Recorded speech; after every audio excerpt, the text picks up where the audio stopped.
Bismillahirrahmanirrahim. Assalamualaikum warahmatullahi wabarakatuh. Alhamdulillah wassalatu wassalamu ala Rasulillah wa ala alihi wa ashabihi wa man tabi'ahum bi ihsanin ila yaumiddin, amma ba'du. Anak-anakku yang dirahmati Allah Subhanahu wa taala, alhamdulillah di kesempatan pagi hari ini kita akan membahas tema 1 subtema 3 pembelajaran kedua di halaman 57 muatan PPKN penerapan sila-sila Pancasila dalam kehidupan sehari-hari, dan halaman 60 pembelajaran ketiga muatan IPA berkaitan pelestarian tumbuhan. Pelestarian hewan langka di Pancasila itu berkaitan dengan menyayangi hewan ya. Itu di halaman 57, antum silahkan pahami, pelajari ya. Kemudian contoh-contoh gambar sayang, menyayangi dan merawat hewan, sila pertama. Kemudian sila ketiga ya, kita bangga terhadap hewan-hewan langka yang ada di Indonesia. Kemudian sila keempat, kita harus menyayangi hewan di sekitar kita. Ada kucing, ada ayam, ada kambing ya. Nah seperti itu. Kemudian kita masuk muatan IPA berkaitan dengan di halaman 60, perhatikan pelestarian tumbuhan di halaman 60. Antum silahkan dipahami di situ. Pelestarian tumbuhan agar tidak punah, apa upayanya? Ya, upaya yang pertama, mengembangbiakan tumbuhan yang sudah kita manfaatkan secara vegetatif dan buatan.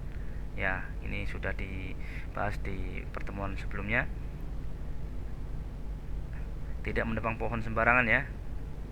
Tidak menebang pohon sembarangan. Ini akibat menebang pohon sembarangan, hutannya rusak. Melakukan tebang pilih. Sistem tebang pilih kita itu per 350 tahun 35 tahun rotasi tebang pilihnya. Jadi insya Allah aman untuk hutan kita. Sebelum menebang, kita harus ukur batang kayu 135 cm dari tanah. Jadi mengukur sebelum tebang itu 135 cm dari tanah. Diameter yang boleh ditebang itu diameternya 50 cm ke atas. Di bawah 50 cm tidak boleh ditebang ya. Kemudian penghijauan atau reboisasi kita sudah pahami. Nah ini akibat hutan gundul, maka kita harus melakukan reboisasi sehingga hutannya hijau kembali. Kemudian pelestarian tumbuhan secara in situ dan ex situ. In situ itu hutan lindung, ex situ itu taman-taman ya, Ragunan, Safari itu. Lembaga konservasi yang ada di negara kita itu banyak. Contoh in situ yang lain, cagar alam hutan Kepulauan Karimata. Selanjutnya Taman Nasional Kerinci Sebelat, ada Padma Raksasa, bunga Padma Raksasa. Kemudian Taman Nasional Bromo Tengger Semeru, hutan Bromo ya, ini termasuk taman nasional. Contoh ex situ Taman Safari Indonesia. Nih, Taman Safari Indonesia termasuk ex situ. Kebun Raya Bogor juga ex situ. Kebun koleksi itu banyak ya, banyak sekali taman koleksi itu.